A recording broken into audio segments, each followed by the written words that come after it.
charla de hoy, el Niño Queer, experiencia y representaciones. Soy Javier Pérez Zapatero,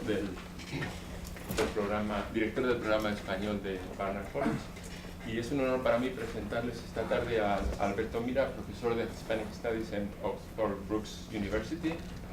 Su trabajo se centra en varios temas como estudios fílmicos, especialmente españoles, latinoamericanos, Hollywood y representaciones de género. Su innovador trabajo es pionero en España. Sus trabajos de estudios de género se centran en particular en las percepciones y construcciones de la homosexualidad. Y entre sus numerosas publicaciones destacaría De Sodoma Chueca, que es la primera historia cultural de la homosexualidad de España en el siglo XX, y también es autor del primer diccionario LGTB de España, para entendernos. Y sobre el cine destacaría también su publicación Miradas Insumisas, donde profundiza más allá de la crítica de género convencional para presentar un enfoque innovador de los estudios fílmicos desde el punto de vista de su relación con las experiencias homosexuales. Además, Alberto es un curtido traductor para la editorial Cátedra, entre otras de The Importance of Being Earnest de Oscar Wilde y Lady Windermere's Fan, y también Who's Afraid of Virginia Woolf de Edward Albee, así también como autor de ficción. Su primera novela, Londres para corazones despistados, podríamos definirla como una mezcla de Sweet Charity, Bridget Jones y Manhattan de Woody Allen, no sé si. Y con su segunda novela, Como la tentación, ganó el premio Tennessee Williams.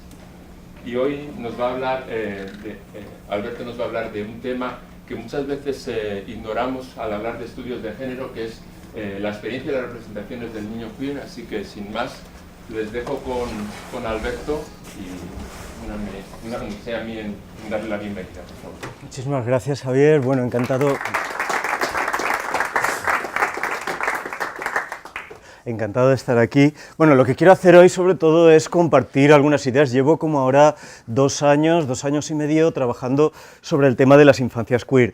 El primer periodo largo de trabajo fue sobre la infancia queer en ficción autobiográfica hispánicas. Entonces, básicamente, casi todos los que han escrito autobiografía y tratan de construir una infancia queer en la autobiografía, he estado tratando de pensar sobre ellos, leer sobre ellos y buscar ideas.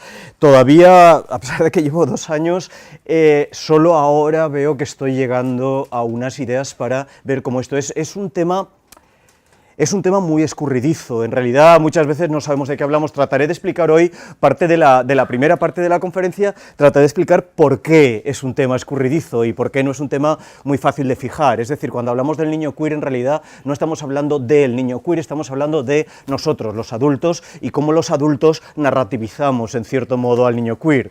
Entonces, ya digo que no hay que caer en la trampa de que ni siquiera cuando ciertos autores, el ejemplo que traeré hoy aquí es el de Terence Mosh, cuando ciertos autores hablan de la infancia queer, lo están haciendo como de una manera directa, literal. Nunca hay literalidad cuando hablamos de la queer childhood. Hoy voy a hablar sobre todo de cine. Ya dije que la primera parte de mi trabajo había sido varios artículos sobre experiencia autobiográfica e infancia queer. En los últimos meses, la verdad es que estaba tratando de resolver algunas cuestiones en el tema del cine. Hablaré bastante de cine español, aunque la verdad es que otra versión de esta conferencia la he dado con ejemplos que no son de cine español. Hay ejemplos de cine europeo que son realmente interesantes, ¿vale?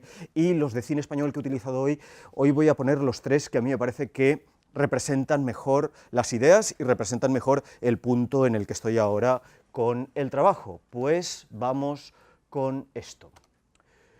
Problema. El niño queer, iba a decir el niño español, evidentemente hay mucho niño queer en el cine español y mucho niño en el cine español, y por esto me parecía que cuando me estoy moviendo hacia la parte del cine, la verdad es que hay bastante rendimiento, pero lo voy a tener que contextualizar con teoría, ensayo, etc. El primer problema es de qué hablamos cuando hablamos de infancia, ¿vale? Y es lo que os comentaba en la introducción a la conferencia. El niño es un ente que en general no habla por sí mismo, no cuenta su historia, nosotros contamos la historia en términos del niño. Y justamente este año, cuando iba a dar otra versión de esta conferencia en Valencia, sucedió algo muy interesante con la cabalgata de Reyes en España, que fue que en la cabalgata, sabéis que el Día de los Reyes Magos en España se celebra mucho y hacen un gran desfile, una gran cabalgata, y se empeñó el Ayuntamiento de Madrid en poner en lugar de Reyes Magos, o con los Reyes Magos, unas drags, una drag queen. Y inmediatamente hubo un debate brutal entre gente que estaba a favor de las drag queens porque era inclusividad y en contra de las drag queens. A los niños esto lo pensamos un momento, les importa realmente. Quiero decir que bien, que hay una drag queen, pues se van a divertir. Si no hay una drag queen, igual. Pero el debate se convirtió muy rápidamente en un debate ideológico. Lo que quiero decir con este ejemplo es que en realidad, cuando estamos hablando de defender al niño, defender la pureza, defender la inocencia, defender todas estas cosas, en realidad estamos hablando de nosotros, estamos hablando de un ejemplo de sociedad o de un modelo de sociedad determinada. Entonces es interesante, por una parte, ver cómo nuestra cultura quiere que el niño sea de una determinada manera, es decir, el modo en que forzamos a ser a los niños, el modo en que tenemos ciertas esperanzas, ciertas expectativas impuestas sobre los niños. Pero por otro lado, me interesaba, a través de la teoría, y ahora os daré unas cuantas referencias para que veáis por dónde me he estado moviendo, me interesaba, a través de la teoría, ver cómo podemos hablar de la infancia queer evitando este problema, evitando el problema de que somos siempre los adultos quienes hablamos de infancia queer.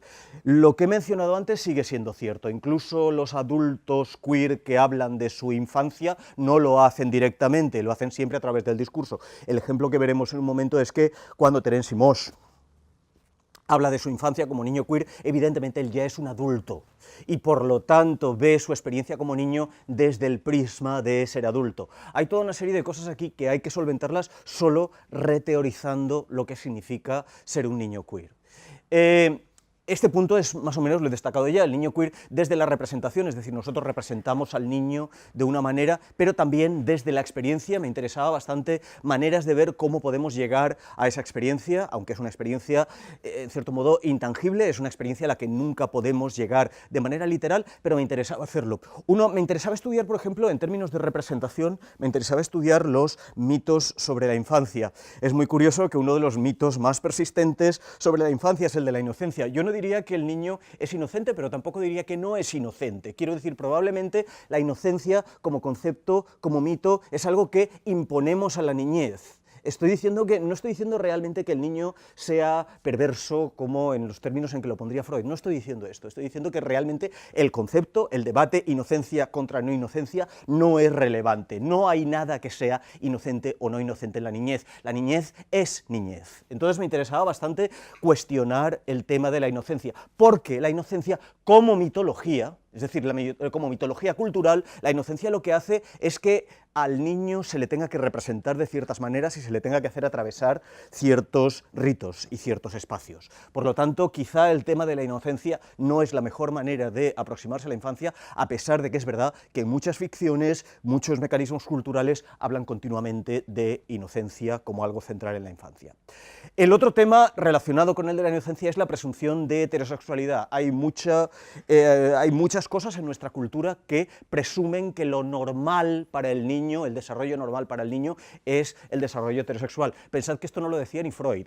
Incluso cuando a Freud le comentaban lo del niño y tal, básicamente no le importaba mucho, decía que sí, que el Edipo y tal, y que el Edipo es lo que más pasa, pero que si alguien no pasaba bien el Edipo, pues esto tampoco pasaba nada. Y sin embargo, todo el siglo XX, lo que llevamos del siglo XXI, todavía hay bastante presión frente a la presunción de heterosexualidad. Es decir, la idea de que al niño hay que empujarlo, hay que impulsarlo a que sea heterosexual. Luego, si algo va mal, ya veremos lo que hacemos. Igual le perdonamos, igual le queremos mucho, igual lo echamos de casa, igual lo metemos en la cárcel, ya veremos. Pero de momento vamos a presumir que el niño es heterosexual.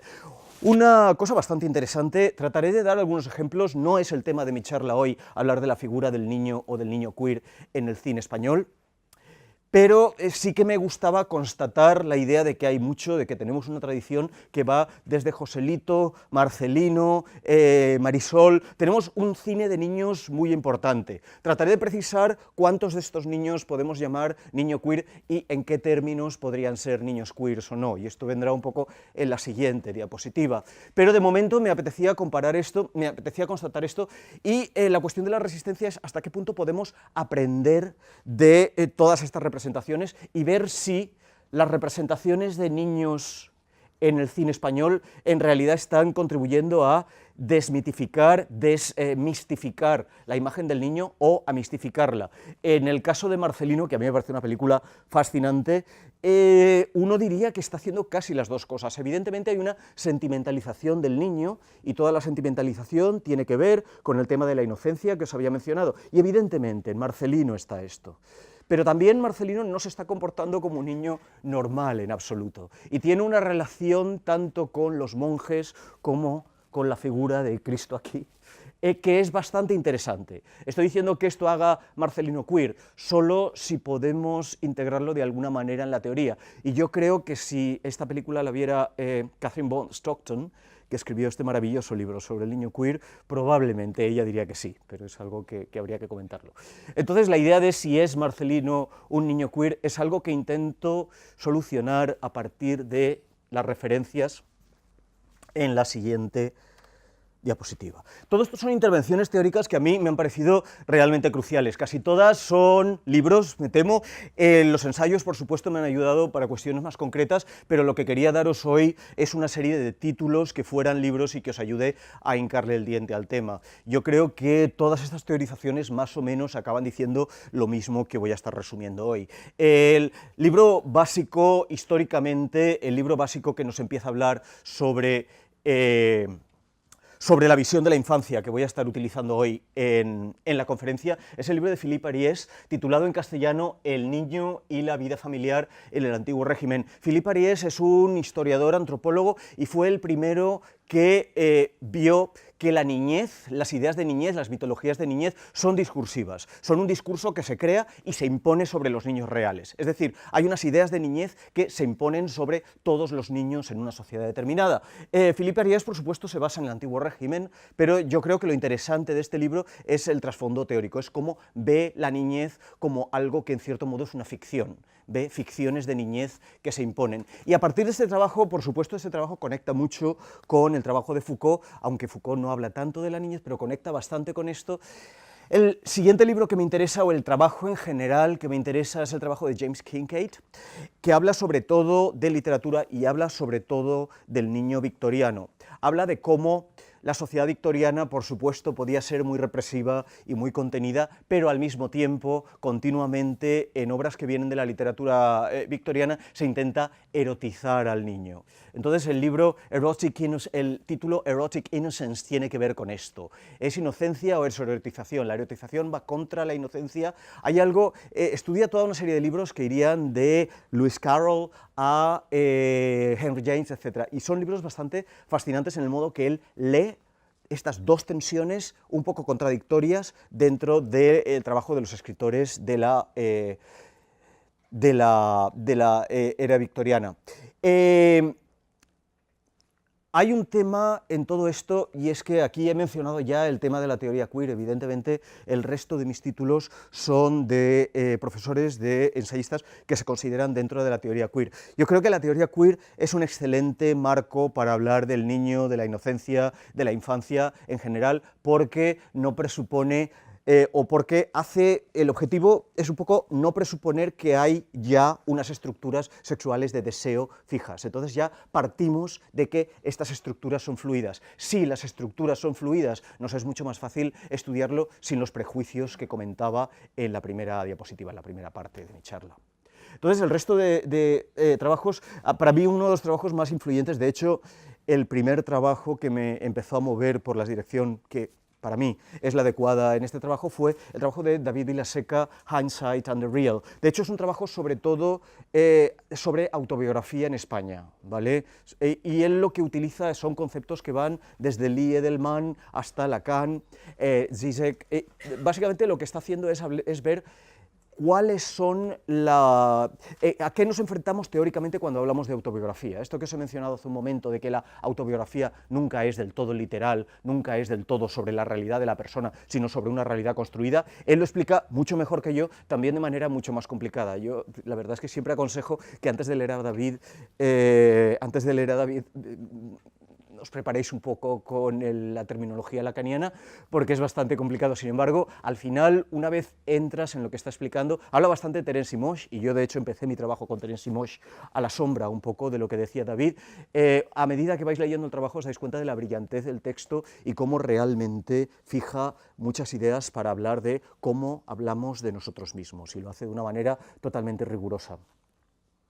Un libro que yo he de decir que no me parece un libro perfecto, pero que tiene una propuesta central muy interesante que voy a utilizar bastante hoy, y por eso está aquí, y que además ha sido muy importante en términos de los queer studies de los últimos 15 años, es No Future, de Lee Edelman. Lo bueno del libro, como digo, es la propuesta inicial, la propuesta de la introducción, en el que más o menos utiliza el mismo argumento que yo he tomado de él, evidentemente, sobre nosotros representamos a los niños de una manera determinada y y el niño es un poco la garantía de futuridad de la sociedad, es decir, la sociedad representa al niño de una manera que hace que el niño garantice el futuro de la sociedad, y Lee Edelman lo que dice es, a partir de aquí, habla de una resistencia al futuro. Luego se mete en un berenjenal, diríamos en castellano, y se mete en lugares muy abstrusos sobre la pulsión de muerte, y empieza a hacer unos análisis de Hitchcock que no tienen nada que ver con Hitchcock. Pero, dicho esto, la propuesta inicial de No Future me parece muy útil, sobre todo porque de alguna manera es, a la hora de hablar de conceptos y a la hora de ver cómo podemos tratar de los niños queer, a mí me parecía muy interesante buscar conceptos que nos ayudasen a pensar esta infancia. El concepto de futuridad, que trataré un poco en las siguientes y trataré en los ejemplos, me parece muy interesante. Es decir, el niño como alguien que en el futuro va a ser otra cosa. ¿Y qué dice sobre el futuro la representación del niño? En las 3 películas que voy a poner, el futuro del niño está un poco en juego.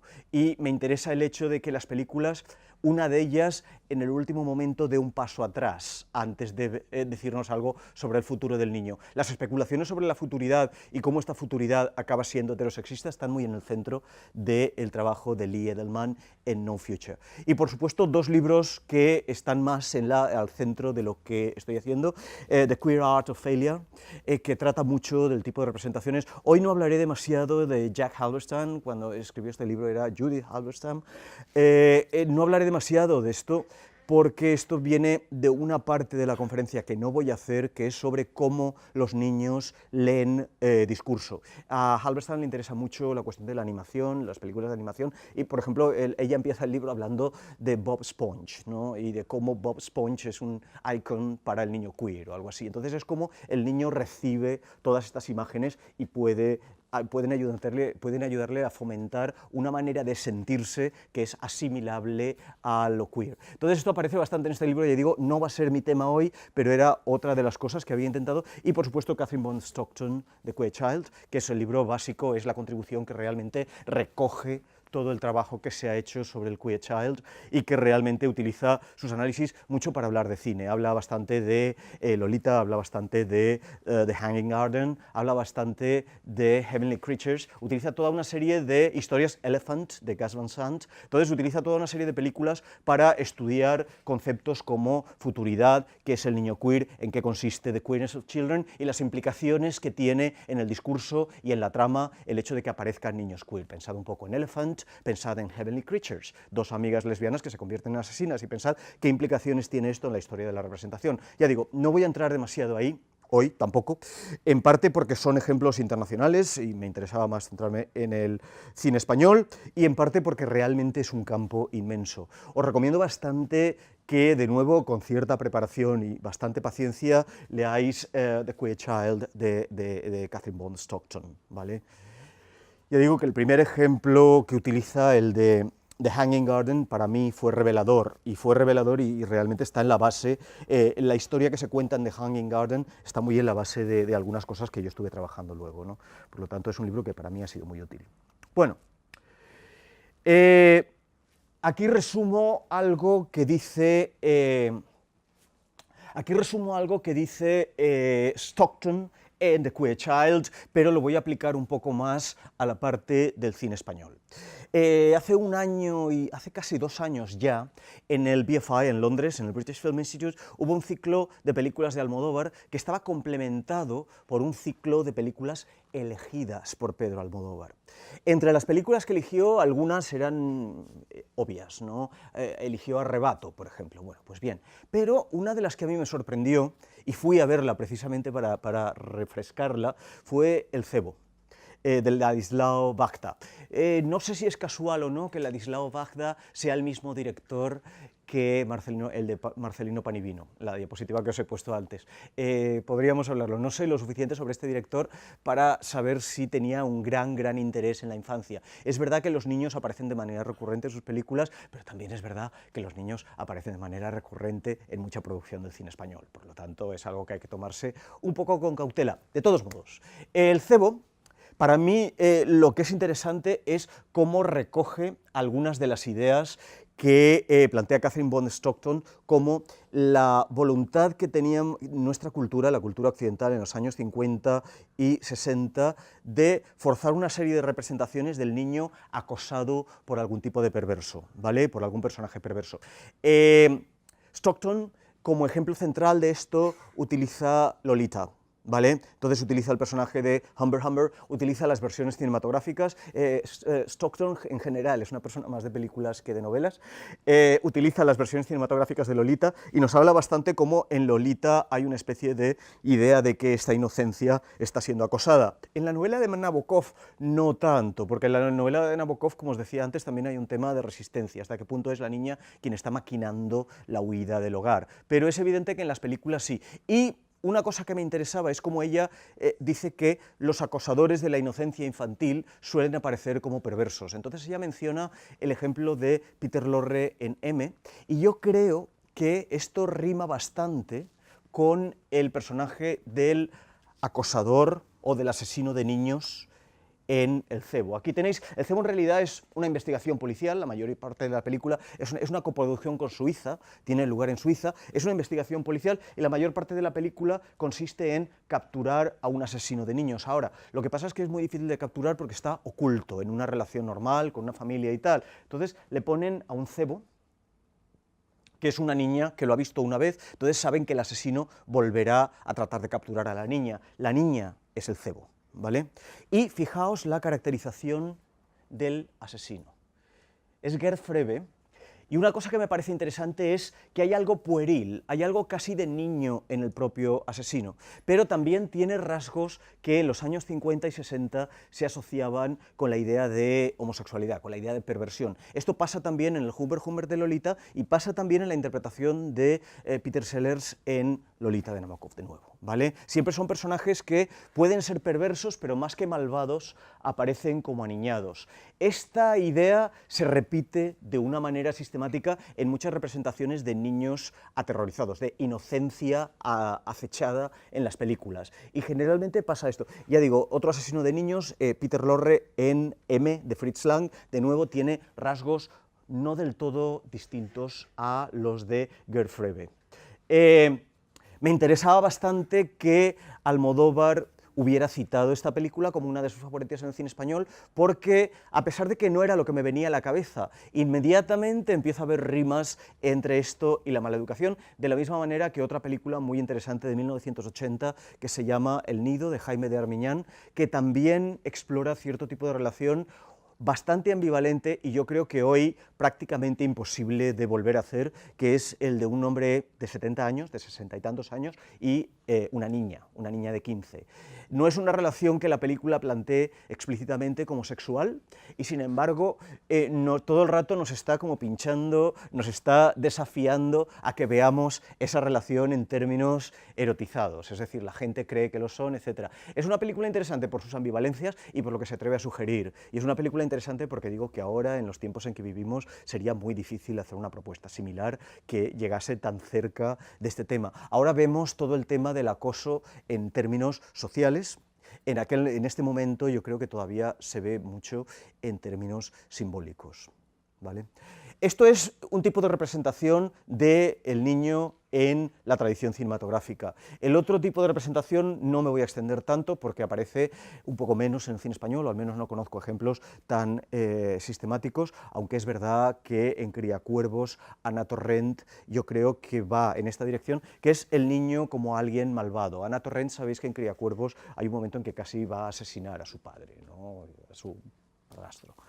Entonces, la idea del niño como alguien malvado sí que es verdad que aparece mucho en el género de terror. Fijaos, recordad todas las Regan del Exorcista, todos estos niños, los Damien de la Profecía, hay un montón de películas que presentan el niño como el mal. Y, de nuevo, un poco en la línea de Catherine von Stockton, yo diría que hay algo aquí que sí que trata de proteger a la sociedad de la posible perversión del niño o de la maldad del niño. Ya digo, tengo menos ejemplos del cine español y son probablemente menos centrales o requieren más explicación, pero claramente lo de la inocencia acosada sí que existe aquí y sí que creo que tiene relación con los ejemplos que voy a poner.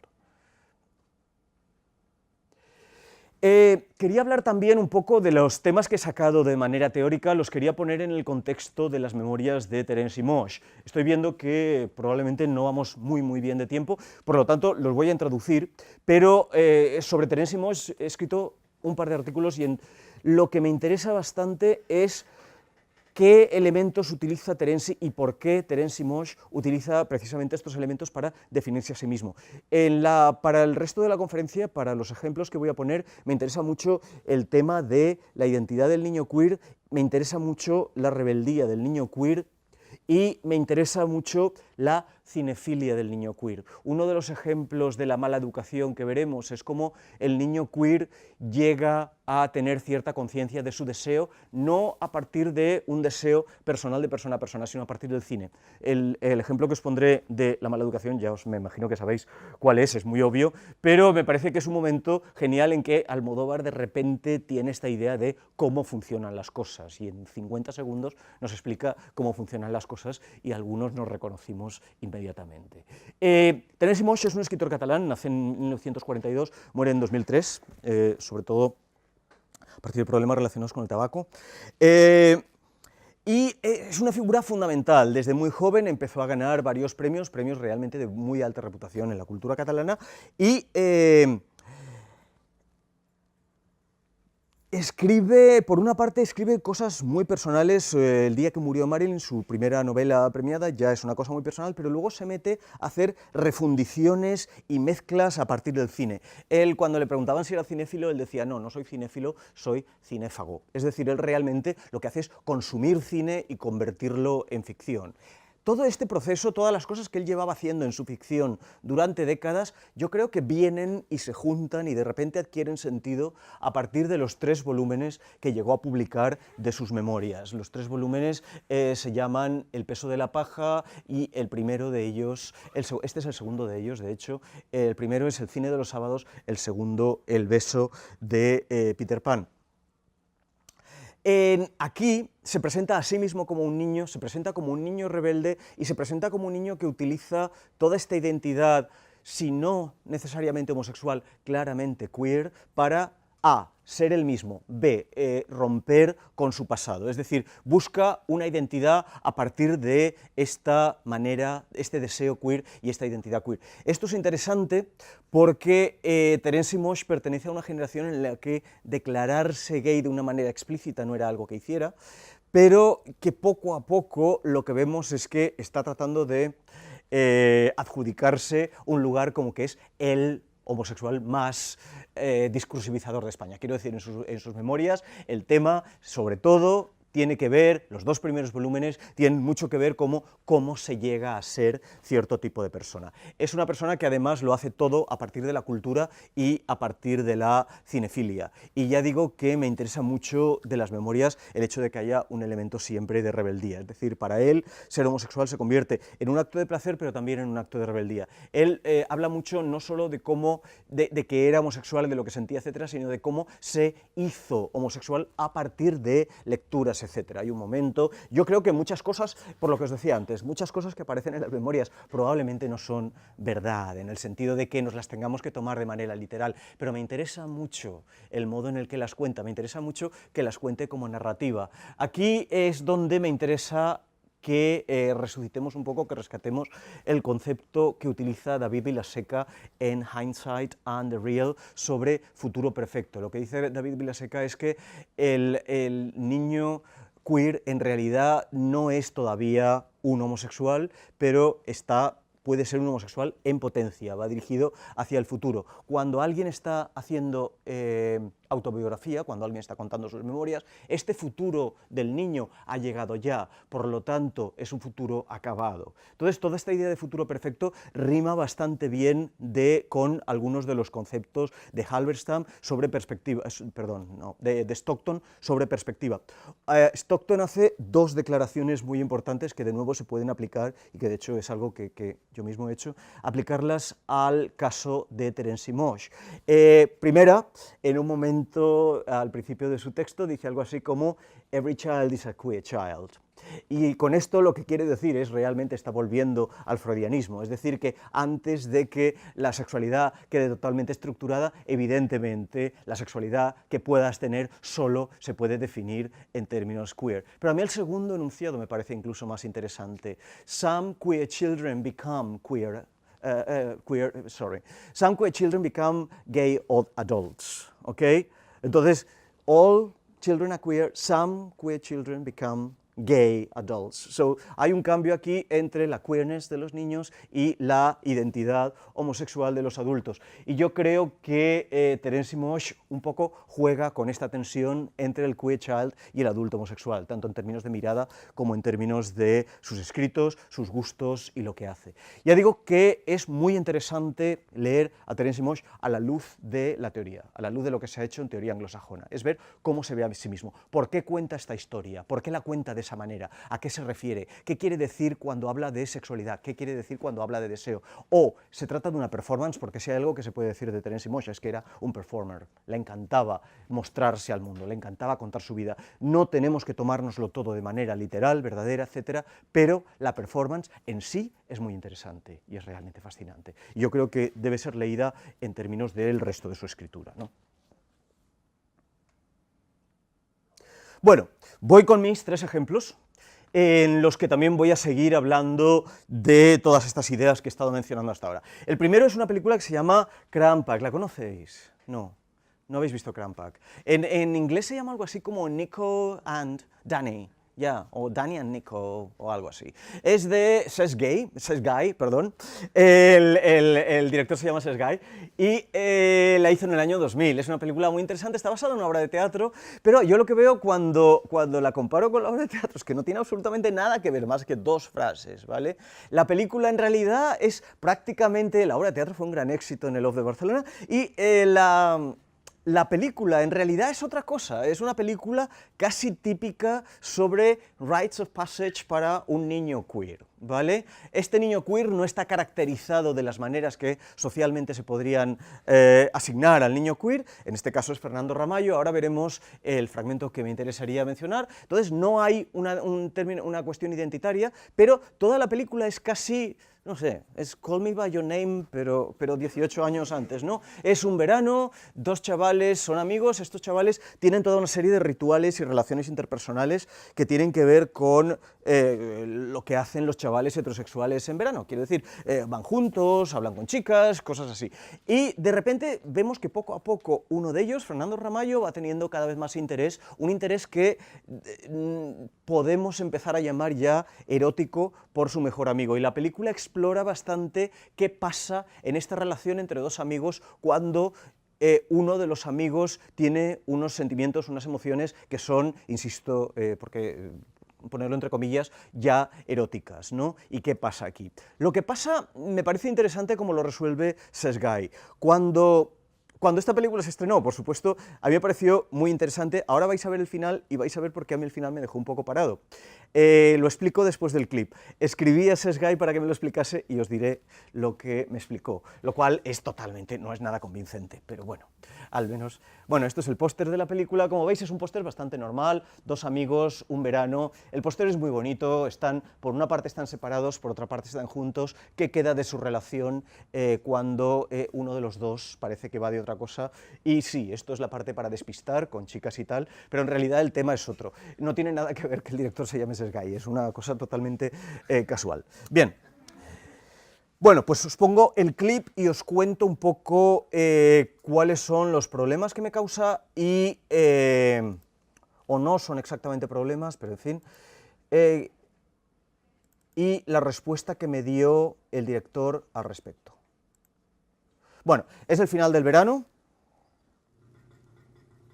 se despiden, la calidad no es óptima, lo he intentado, pero es lo mejor que podía ofrecer a partir del DVD. Sobre todo es que no está sincronizado. Oye, quería pedirte una cosa. ¿Y qué? ¿Le puedes decir a tu padre a ver si me vende la moto? Ah, buena idea. La podríamos bajar en invierno. Pero no es legal hasta los 18, Dani? Entonces, ¿para qué la queremos? No, ¿para qué la quiero? ¿Para qué la quiero? Esto es el final, esto ya es después de que uno de ellos haya intentado besar a su amigo, ¿no? Oye, Fijaos ahora en la sucesión de los planos. Aquí se separan, todo parece que está bien, hay quizá cierta tensión. Esto es Garraf, casi toda la película se desarrolla en la ciudad costera de Garraf. ¡Ey! Escríbeme. ¿que te escriba qué? Me gustan mucho todas estas líneas de separación y cómo a partir de ahora el mensaje realmente enfatiza que van a ir por lados distintos, el hecho de que hay dos caminos aquí. Desde el momento en que ha habido este intento de beso no se ha desarrollado excesivamente el tema. Podemos apagar un poco la luz, ¿no? Sí, Es aquí. Está ahí, creo. Ah. Es... esta. Creo que sí. Sí. Ok. Fijaos cómo se toma un tiempo aquí para mostrarnos a uno de los dos protagonistas y el otro se queda en la playa. Y vais a ver el final. El concepto que me interesa aquí es el concepto de futuridad. Es decir, esta película para mí era, como he dicho, me parecía hasta aquí, hasta este punto, una película de rites of passage. Es decir, uno de los protagonistas descubre que él va a ser gay. Es decir, que su futuro es a queer child with a gay man in the future. Esta era mi lectura en este punto de la película. En este punto de la película vais a ver lo que hace, en cambio, el director. La película no termina ahí, es decir, la futuridad que yo daba por sentada como espectador se resuelve de esta manera. Fijaos cómo la separación, reflexión, me interesa mucho, se le sienta una chica delante, se queda mirando a la chica, hay una especie de confirmación de que este protagonista probablemente será heterosexual, ¿vale? O sea, la futuridad de ese protagonista está garantizada. Y ahora mirad esto. En cambio, Fernando Ramallo mira a un lado, mira a otro.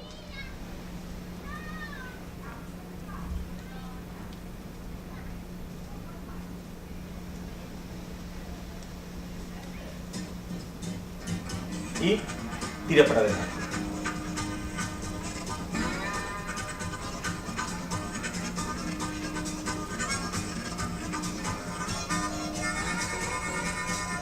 A mí la película en su momento me encantó, pero este final me pareció un poco a cop-out, un poco un intento de no seguir las consecuencias de lo que se había planteado, ¿no? Para mí era una cosa, evidentemente puede que yo me equivoque, y es verdad que a partir de lecturas de gente como Stockton, etcétera, a partir de la propia reflexión, a partir de ponerme realmente frente a mí mismo, creo que mi reacción a esto fue un poco excesivamente vehemente, ¿no? Pero lo que dijo Guy es que en realidad él no quería cerrar el futuro del personaje, que lo que quería era dejarlo abierto y que ya veremos cómo se desarrolla. Para mí había dos temas aquí, uno el de mis propios prejuicios o mis propios presupuestos y otro en el hecho de que no todo niño queer, como también implicaría lo que dice Stockton, se convierte en un adulto gay. Por supuesto, lo que me interesa es por qué, para una vez que se representaba una infancia queer en el cine español, el director decidía dejarlo ambivalente, mientras que para el otro personaje, para el personaje heterosexual, parece que tenía muy claro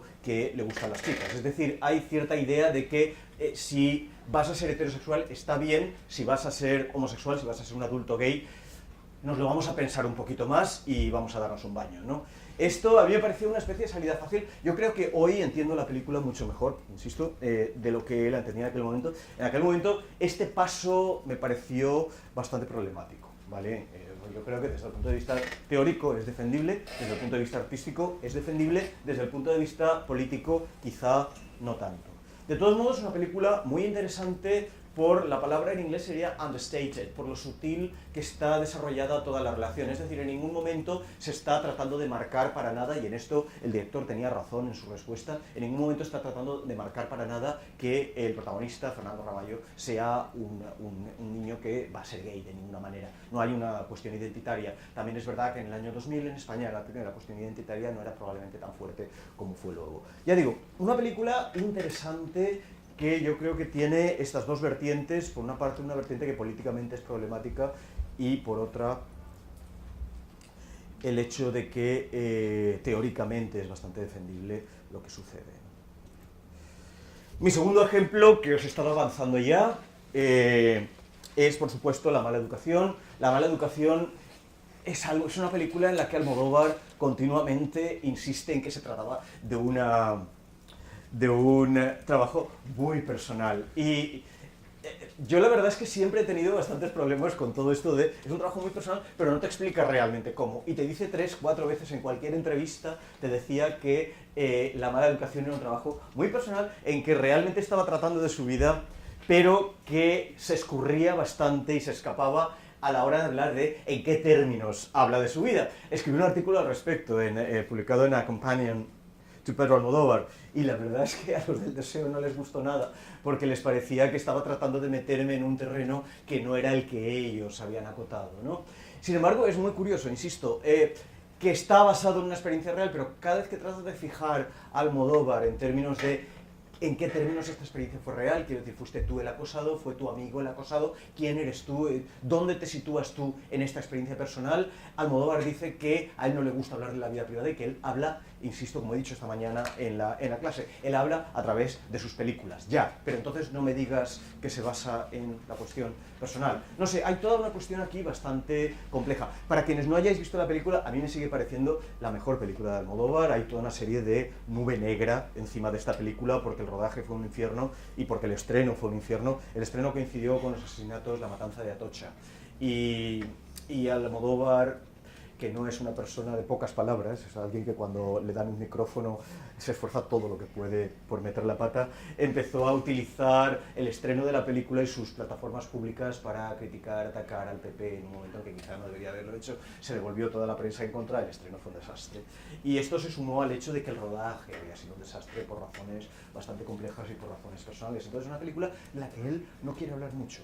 Y ya no es que no quiera hablar del por qué es personal o autobiografía, etc. Es que es una película que ahora, poco a poco, está empezando a abrirse y a volver a hablar de ello. Hace 14 años de la película, todavía la tiene un poco bloqueada. De todos modos, es una historia que él había querido contar, al menos en otras 3 ocasiones. Es una historia que escribió en uno de sus primeros relatos. El relato se llama La visita y es sobre alguien que vuelve a visitar al cura que lo acosó en el colegio, ¿vale? Cuando él estaba en un colegio. Entonces es una historia un poco de venganza. Recordad que venganza es prácticamente una de las primeras palabras que se utilizan en los largometrajes de Almodóvar. En Pepi, Lucy Bomb y otras chicas del montón, la película empieza con una violación y dice Pepi estaba sedienta de venganza. Es esta idea de vamos a vengar. Es decir, cómo saldas cuentas con algo que ha pasado en el pasado. Es algo que en el cine de Almodóvar está siempre ahí, volver, es un tema, ¿no? Y yo creo que aquí, si Almodóvar dice que este proyecto era muy personal y que se refiere bastante a su vida, me parece interesante que la experiencia traumática original, quizá la experiencia traumática de todas las experiencias traumáticas en Almodóvar, en todas las experiencias del pasado, tengan que ver con un niño acosado por un cura y todas las fantasías que hay sobre esto. Este póster me gustaba mucho. no lo conocía y me gusta bastante porque es como el mismo personaje está dividido. Es una película que además, más allá de lo que voy a contar, que por supuesto se ajusta un poco a las cosas de las que os estoy hablando hoy, es una película que me parece fascinante en términos de performance de la identidad, en términos de establecer un juego de espejos entre realidad y ficción, entre el adulto y el niño, entre el cineasta y el actor. Hay toda una serie de elementos aquí que son maravillosos. La estructura utiliza todas estas estrategias que utiliza Almodóvar en los últimos años, estrategias de estructuras espirales, continuamente volviendo atrás, adelante, salto en el tiempo. Es una película casi un rompecabezas y que en cierto modo es porque yo creo que trata de responder o trata de narrativizar la cuestión del trauma. ¿Por qué este trauma, no? No puedo hablar de esta película tanto como me gustaría, ya digo que me sigue pareciendo realmente importante, pero hay algunos elementos que se relacionan con las intervenciones ensayísticas que os he mencionado que me parece que se pueden mencionar, ¿no? La primera de ellas es el niño queer como agente narrativo, es decir, normalmente en muchas películas que hablaban sobre la infancia queer, el niño queer era víctima, no agente. ¿Vale? Es decir, era alguien a quien le pasaban cosas, era alguien a quien le forzaban a hacer cosas. Lo que me gusta de esta película en términos de ponerla en el contexto de las miradas queer es como el niño queer es quien hace algo, al menos con el tiempo, pero realmente es alguien que se convierte en un agente, en una fuerza positiva en la narrativa de película. La película sí que se atreve en este caso a jugar o a apostar por la futuridad. El niño queer se convierte en el personaje de Zahara, a la que vemos en la mayoría de los casos interpretada por el papel de Gael García Bernal. Entonces, realmente, Almodóvar sí que resuelve este vínculo entre el niño queer y el adulto gay. Y lo resuelve de una manera muy precisa, de una manera que muchos no se habían atrevido a resolverlo. Es decir, lo que nos está diciendo Almodóvar, y es una de las pocas personas que realmente está diciendo esto en el cine, y parece una cosa demasiado obvia, es que some queer children become queer adults. Y esto, ya digo, es una idea que parece un poco tonta y lo vemos muy poco en las películas. Vemos queer children con ambivalence y luego queer adults que recuerdan la niñez de manera traumática. Aquí Almodóvar yo creo que juega mucho al tema de cómo el niño queer es la representación ya en futuro de lo que será el adulto. El niño como víctima y el adulto como verdugo. La idea de que el adulto es a la vez verdugo y víctima se ve claramente en el último momento. Una cosa muy interesante que hablábamos esta mañana y que probablemente podría haber mencionado al respecto de esta película cuando hablábamos sobre relaciones de poder en las relaciones sexuales en La ley del deseo. Me parece bastante interesante que en esta película también yo decía que las relaciones de poder son dinámicas, no son siempre de alguien que tiene poder sobre algo, que siempre hay un dinamismo entre poder y resistencia. Y me parece interesante aquí que la persona que tiene el poder de violar, la persona que es la persona malvada de esta película, el malo de la película, que para Almodóvar evidentemente, como dijo en numerosas ocasiones, este hombre es el malo, es un hombre al que yo no respeto en absoluto, esto lo dijo, Almodóvar es una persona que se caracteriza por tener empatía con casi todos sus personajes, y este es el único personaje al que le ha negado todo tipo de empatía. Pero lo interesante es que incluso este papel, el papel del adulto, el papel del acosador, al final acaba siendo una víctima, y acaba siendo víctima por cuestiones de deseo, es decir, pierde todo en su vida. Esto me parece interesante, porque si crees que un personaje es malvado, siempre lo puedes castigar de las maneras que se hace tradicionalmente en el cine. Aquí es verdad que pierde su vida, pero al mismo tiempo lo veis como alguien patético, como alguien que también cae en la trampa del niño al que acosó, en cierto modo.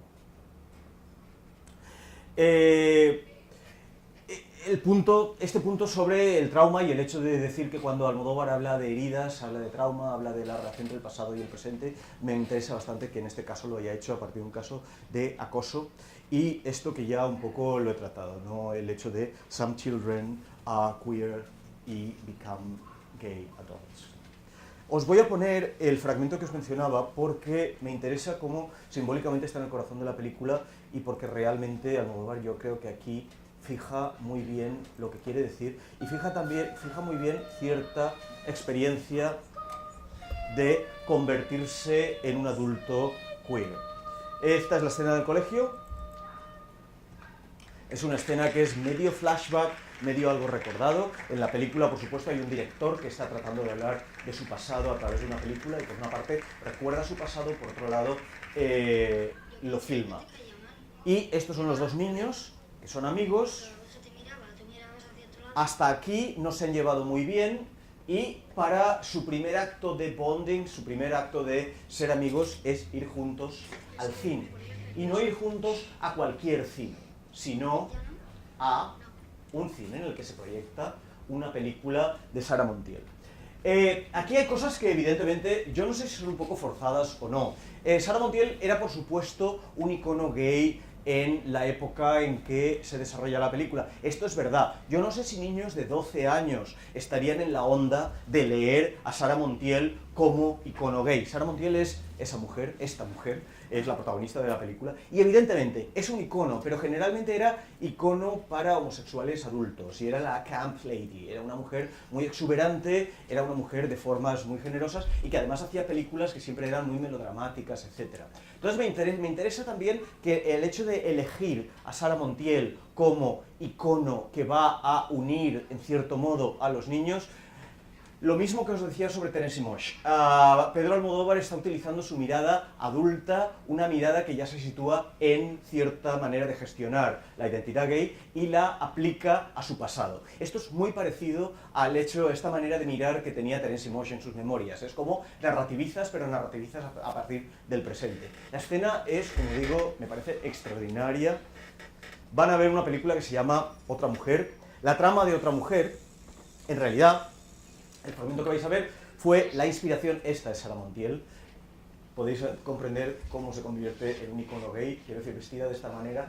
Esta película, en realidad, este motivo dramático, este plot point aquí, es el origen del relato La Visita. Es decir, ella vuelve al convento en el que fue violada. Al principio de la película, ella es una especie de Sister Maria von Trapp y está cantando con unos niños do, o, a, e, i, o, u. Entonces, y de repente, sin ningún motivo en absoluto, entran unos soldados y la violan. Entonces ella se va del convento y aquí quiere volver y la monja le va a decir que no. Esto tiene bastantes ecos en el relato La Visita. Es decir, de aquí podemos llegar muy fácilmente a La Visita. Pero me parece también interesante que en el origen, en la semilla de La Visita, sucede esto.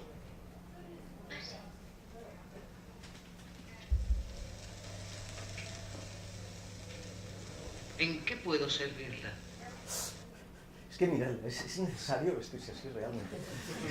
No me reconoce, madre. Quiero decir, vuelve a hacerse monja, pero tiene que ir súper glamurosa. Quiero decir, que si quieres hacerte monja, por favor, que quieres que te acepten, no eres así.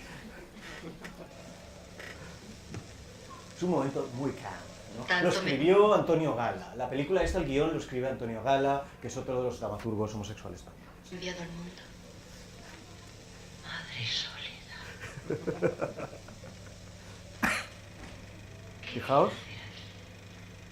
Vengo a quedarme. Miradas. Quedarse. ¿Ok? Madre Soledad, reconocimiento. Me interesa mucho cómo está gestionado el montaje aquí. ¿Cómo pasará?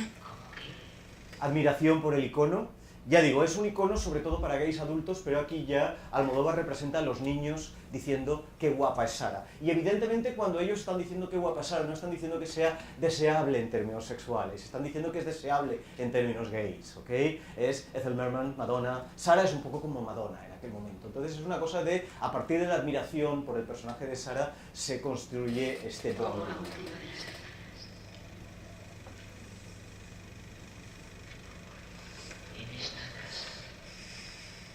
Fijaos sobre todo en las miradas, las manos. Ha pasado mucho tiempo. Y este plano me encanta, porque da un poco la impresión. Es el momento en que tienen el primer contacto sexual y da mucho la impresión que Sara Montiel está casando a los dos niños, está efectuando una especie de ceremonia marital entre los dos, ¿no? Es el descubrimiento del sexo asociado a un personaje icónico de la homosexualidad en España. Ya digo que esto literalmente no tiene mucho sentido, pero simbólicamente, en el sentido de Almodóvar tratando de contarnos algo, sí que tiene mucho sentido. Yo creo que la mejor manera de ver esta escena es desde el punto de vista performativo, desde la perspectiva de Almodóvar, ¿no? De Pedro Almodóvar. No es Dios quien la rechaza. Soy yo. Represión. Y quería poneros el último ejemplo. Veo que vamos un poco mal de tiempo, pero tengo un ejemplo más, ya para terminar. y es otra película que me gustaba mucho la idea de promoverla. De nuevo, de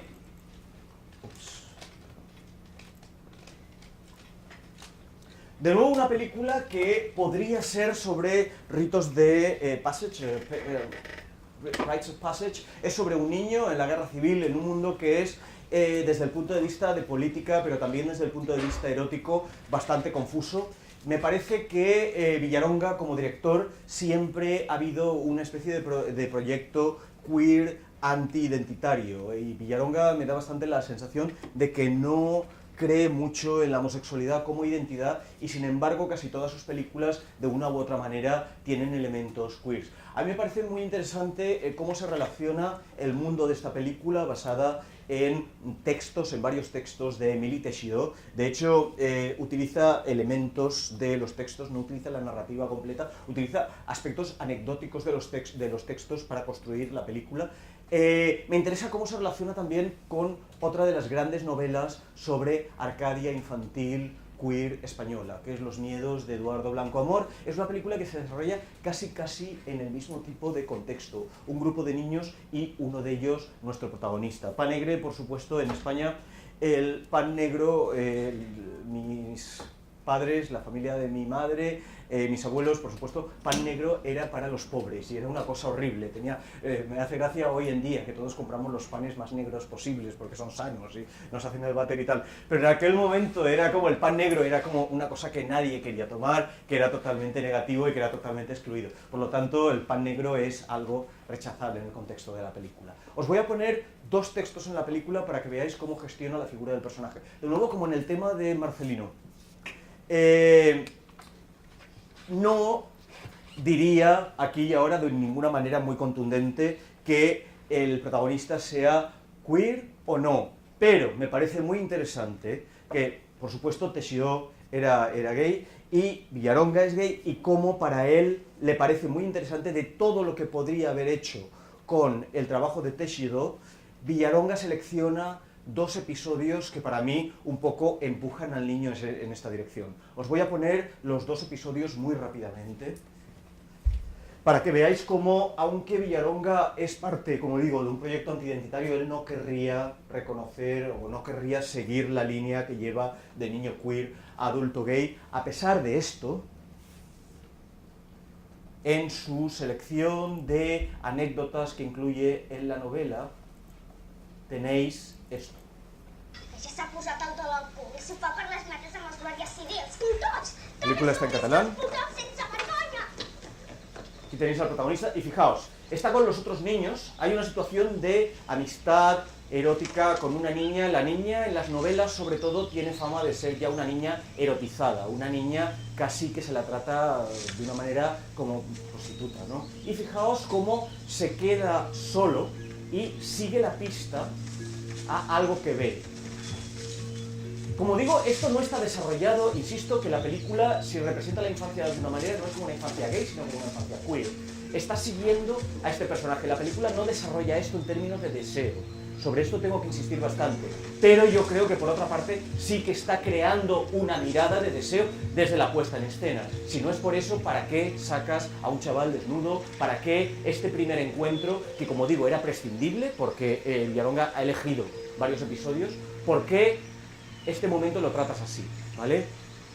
Ya digo, la película no trata esto de una manera muy narrativa, pero sí en términos de miradas. Probablemente la película no nos está diciendo que el niño tenga ninguna sexualidad. Recordad lo que decía al principio de que el niño ni es inocente ni no es inocente, ¿vale? Y yo creo que esto es un gran ejemplo de un protagonista que ni es inocente ni no es inocente. Pero Villaronga decide hacer este tipo de representaciones del primer encuentro entre los dos chavales. Luego, esta relación un poco se amplifica más adelante, de una manera no muy concluyente, pero es que muchas cosas en esta película no son del todo concluyentes, incluyendo el final, ¿vale? Entonces este era un episodio que os quería representar. Por supuesto, podría decirse que no es lo que interesa a Villaronga, que es otra cosa, que la película va de otro tema, pero es que también incluye este segundo episodio, que ya va a ser mi último ejemplo hoy. Es el ejemplo, esto lo que sucede aquí es que en la familia del niño, su padre una vez acosó y torturó con otro grupo de amigos en el pueblo, torturó a un homosexual. El momento en que él visita una caverna, y visitar este tipo de cuevas en las películas generalmente tiene que ver con cierta iluminación, con cierto conocer la verdad. Cuando el niño visita esta caverna, se produce un momento casi mágico en el que, de alguna manera que literalmente no se entiende, va a ver cómo regresa esta escena traumática de tortura del homosexual. En esta caverna, en esta especie de casa abandonada a medio caverna, se encontraban los homosexuales. Y el padre del niño, con otros, torturó a estos homosexuales. ¿Vale?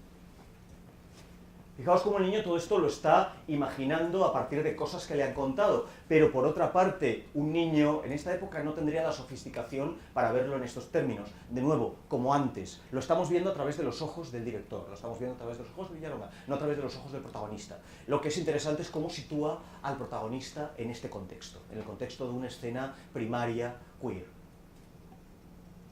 Y ahora es cuando entran los del pueblo. Fijaos que el niño está como espectador. Es una manera de decir que sí, que lo está recordando, pero al mismo tiempo hay un flashback. Es una unión de flashback, pero no un flashback del niño, sino un flashback de la gente del pueblo. La gente del pueblo entra y quieren, por supuesto, torturar. Hay una lectura de la película, por supuesto, en términos de clase, y Villalonga lo interesante es que se podría haber ceñido a los términos de clase y a los términos políticos. Pero me interesa mucho cómo la escena traumática, primero, la pone en escena, y segundo, la pone en escena para que la presencie el niño, que por supuesto no la pudo haber presenciado, ¿vale? Como una especie de memoria reprimida, pero impuesta por parte del director. Ok. Y ya para concluir, bueno, aquí vais a ver, castran al homosexual. Entre los que están castrando al homosexual está evidentemente su padre, y yo creo que esta carga es la que está aquí. Y al final de la película, que no quiero desvelar demasiado, veréis que, como en el caso de Crampak, de Guy, hay una especie de ambivalencia sobre si este niño rodeado de mitologías queer, de homoerotismo, de una mirada bastante queer, se convertirá al final en un adulto gay. El final de la película, ya digo, es ambivalente, pero lo que decían muchas las críticas en aquel momento es que esta película es sobre cómo se hace un monstruo, cómo se construye un monstruo. Y para mí, a partir de los dos clips que os he presentado, y ya insisto en que lo importante de estos dos clips es que no tenían por qué estar ahí, es una película que va de un sitio a otro y tal, los clips no son realmente necesarios, que Villalonga haya elegido estos dos clips para decirnos cómo se construye el monstruo. El monstruo se construye a partir del rechazo, a partir de la amenaza a los sentimientos homoeróticos. Muchas gracias.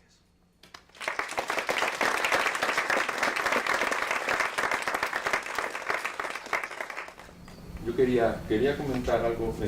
Me parece muy interesante lo que comentas del déficit de representaciones de niños queers con su propia voz, y que siempre es a través de la voz del autor, o del autor como adulto, en el caso de Terenzi o como en el caso de Almodóvar. Pero ¿no piensas que en el caso de La mala educación hay un pequeño esfuerzo, una pequeña intención por parte de Almodóvar en la parte de la película que se refiere a la infancia en la escuela, de darle protagonismo a la mirada del niño? Sí, sí, sí. Por esto comentaba el tema de la agencia. Quiero decir, es muy difícil que el niño sea agente narrativo. Y en esta película, evidentemente, es un agente narrativo. Esto me parece claro. Pero al mismo tiempo, las imágenes de la infancia en la película, nunca sabemos del todo si son flashbacks o realmente partes de la película rodada. Es decir, ya ficcionalizado. La película ni siquiera, La mala educación, ni siquiera nos presenta estos momentos como momentos recordados literales. Nos presenta estos momentos como momentos reconstruidos a través de la mirada del cine, que es una de las cosas realmente interesantes. De todos modos, claramente sí. Es decir, que sí que trata de dar, si no voz, en el sentido de que sea el niño quien cuente su historia, no es el niño quien cuenta su historia, la cuenta desde adulto, porque el niño es casi incapaz en nuestra cultura de contar su propia historia y sobre todo que se le haga caso. Si no es esto, es verdad que hay un intento de dar agencia al niño, es decir, que el niño pueda llevar la trama y que el niño sea quien dirima o cause el final de la película, que es el tema de la venganza, el regreso, la visita. Sí, es cierto que la voz del niño es a través de la autobiografía, sí. del texto, con la voz en off. Eso Sí. que recuerda mucho también, en clase lo tratamos, con la autobiografía de Castilla del Pino, Pretérito Imperfecto, y hay muchísimos puntos en común, y lo utilizamos Entonces ahí también está la voz del adulto, de Castillo del Pino en eso. Yo creo que de hecho Vilaseca en Hindsight of the Real se refiere a esto y él propone lo de futuro perfecto como respuesta a lo de pretérito imperfecto. Quiere decir que él habla más de futuridad, él lo que quiere ver es hasta qué punto el niño se convierte en lugar de pensar cómo el pasado es yo pero inacabado, ¿no? Es muy curioso ver esto en 2018, ¿no? Porque hay un nuevo personaje, yo no sé si en la literatura ha llegado y el cine, pero en la cultura, que es el niño trans, actualmente, que cada vez vemos más noticias de una experiencia infantil en la cual la noticia es siempre, bueno, el concepto actual es que el niño tiene ya una sexualidad definida o no definida de acuerdo al género que se le asignó al nacer, que de hecho se actúa sobre esta autopercepción del niño y de ahí salen pues todos los conflictos que salen en las noticias, ¿no? Si jugó en la liga que no era, o incluso se plantea un nuevo tipo de trauma, que es el nuevo trauma que se puede causar al niño cuando no se admite el papel sexual que el niño, niña o niñe ya se ha auto adjudicado. Y me pregunto, primero, si esto sería posible todavía de producir, y segundo, qué es lo que cambia ahí en la mentalidad sobre la sexualidad del niño, sobre el queerness, sobre el género, entre una representación y la otra. Son dos cosas diferentes. Yo creo que sí, que hay una cuestión de época. Hay otra cuestión y es que sí que se han hecho películas sobre niño trans. De hecho, en la versión un poco internacional de esta conferencia, cuando no hablaba de cine español, hay una película maravillosa que se llama Ma Vie en Rose. Es belga, de Peter Berliner. Y es sobre una niña, un niño que se llama Ludovic, pero que él está empeñado en que es niña. Y hay un momento en que lee en algún sitio sobre cromosomas X e Y y dice, es que Dios se equivocó y cuando echó los cromosomas a mí me puso un cromosoma equivocado. Entonces se pone a buscar en el cubo de la basura a ver si el cromosoma equivocado. Quiero decir que la idea de que el niño puede decidir esto ya está en una película de los años 90, se llama Ma Vie en Rose. Y hay otra película muy interesante, como digo también de la parte internacional de este paper, se llama Tomboy. De Céline Sciamma, de una autora italiana, pero trabajando en Luxemburgo. Y en esta película me parece muy interesante, de hecho tengo los clips aquí, creo, porque es de la otra vez que la di. Me parece muy interesante cómo la niña todavía, Claire, se hace pasar entre todos sus amigos por niño y el día en que van a nadar se pone un pene de plastilina. Es decir, se pasa jugando. Esta película es de 2008, creo. O sea que sí, que recientemente estamos pensando culturalmente en esto. ¿Cambia este tipo de tema? Yo no lo sé, porque yo la verdad es que he tratado de evitar en todo momento el hecho de que el niño diga lo que sabe, porque en mi teoría, en mi manera de ver la teoría, el niño todavía no tiene esta entrada en el lenguaje para poder crear el discurso sobre sexualidad. Es decir, si un niño a los 4 años dice que quiere ser niña, yo pienso en esto lo mismo que inocencia, no inocencia. Quiero decir que probablemente en ese momento todavía no lo puede decir, no lo sé. Pero esto sería mi idea, porque yo soy discursivista y yo creo en que el discurso se construye en el lenguaje, realmente. ¿Hasta qué punto lo cambia? No lo sé, si se plantea en términos lingüísticos, yo creo que las películas sí que ahora vamos a ver varias películas sobre niños que saben lo que son mucho más que la sociedad que los rodea, y lo vamos a ver mucho más. No tengo una opinión muy fuerte sobre si esto en la vida real es algo que tengamos que tomárnoslo más o menos como una cosa en serio.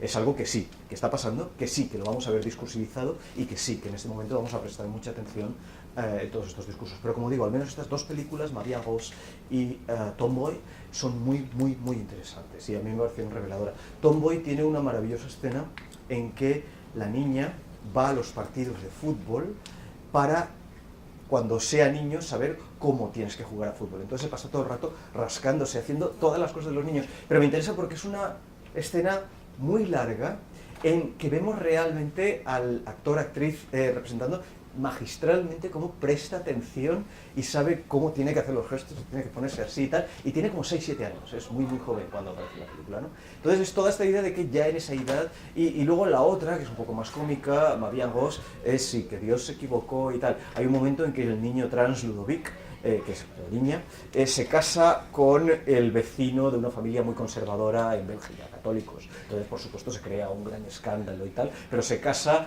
y la ceremonia la oficia un osito de... Es todo de niños, pero realmente es niño trans. Y sí que es verdad que ahora, culturalmente, vamos a ver que es algo muy central. ¿Y son queer esos niños de las películas? Sí, claro, claramente, desde el punto de vista... El problema es que desde el momento en que lo fijamos en términos de trans, estamos ya fijando una sexualidad. Lo que diría gente como Stockton es que no es necesario dar el paso de fijar la sexualidad de los niños de una manera u otra. Esto es lo que diría ella. Puede que sí, que desde el momento en que decimos que tienen derecho a decidir su sexualidad, estamos fijando de una manera que puede que no sea la mejor idea del mundo, porque estamos fijando algo. Y aquí nos salimos del paradigma queer y estamos en un paradigma que es casi esencialista. Es que yo sé que soy esto, ¿cómo lo sabes? Quiero decir, hay algo ahí, ¿no? Porque yo lo sé. Y muchas veces es la cosa de, ok, tengo empatía por lo que dices. Si tú dices que sabes lo que eres mejor que yo, evidentemente sabes lo que eres mejor que yo. Pero mis problemas son aquí de cómo veo yo cómo se construye la idea de lo que tú crees que eres. Es decir, cómo se ha construido esta idea de soy mujer y por lo tanto hago todo este tipo de cosas. Las películas lo resuelven a partir de la imitación, sobre todo Tomboy. En Tomboy está muy claro que la niña cree que lo único que le falta, ella se siente niño, y lo único que le falta es ponerse el pene de plastilina y hacer todos estos gestos de rascarse y todas estas cosas. Es fascinante la película. Es fascinante desde el punto de vista de la observación. La historia no tanto, probablemente ahora estaríamos muy familiarizados con esa historia, pero está muy bien observada. Tiene escenas muy largas en las que no pasa nada más que la niña aprendiendo a ser. En España no conozco ejemplos, ¿vale? Por esto, en parte, estos dos ejemplos los saqué y hoy me dedicaba a hablar de otras cosas, pero en España no conozco ejemplos. Aquí sé que sí, quizás, pero en Sí. Latinoamérica. Sí, en Latinoamérica. tenemos de- Sí. Bueno, pero no creo que en España estemos especialmente mal en términos de genre, de cine queer, etc. Quiero decir que realmente...